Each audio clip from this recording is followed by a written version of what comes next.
Time now for our Sunday Rescues in Action, and constant viewers will note it's a little bit of a change up here. Normally we have dogs, occasionally some kitties, but I don't think we've ever had birds before. Karen and Dan here from Florida Parrot Rescue with a couple of birds for us that are available for adoption. Absolutely. Tell us about the one you have on your shoulder there first. This is Bella, and she's a Gopher cockatoo, and she's about 17 years old. 17? Yes. She doesn't look a day over maybe 15, 16. And she just loves attention. She loves to be petted.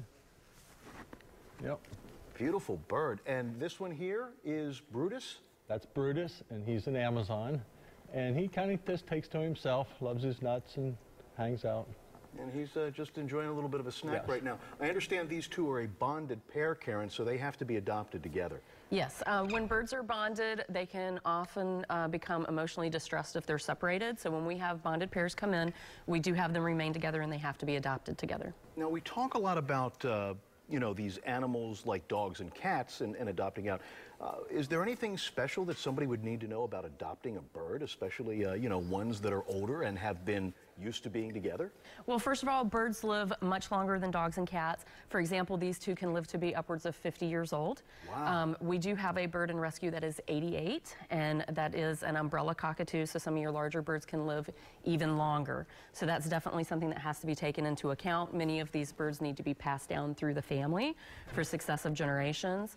Birds also need to see a special veterinarian. They have to see an avian veterinarian, and that can be a little expensive, so that's something that you also need to know. Wow. They're also, they haven't been in homes for several thousand years like dogs and cats, so they're not really accustomed to that. These truly are, while tame animals, still wild, 1 to 2 generations removed from the wild.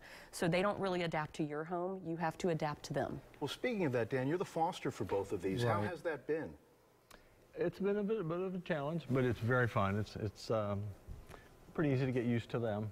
And they love to sit out on the lanai and watch the birds and the squirrels, so it's a lot of fun. Just hanging out, and very little maintenance. They just kind of keep to themselves in the cage and then, you know, fly around a little bit. Fly around a little bit, and they do have the freedom to roam around the house. Yeah. All right. Well, thank you very much for stopping in. Again, this is very unusual. This is a couple of birds available for adoption from the Florida Parrot Rescue. And if you've got some space in your place and maybe a lanai that they could go flying, these birds could be a part of your family too. Thanks for coming in. Thank you. Thank you.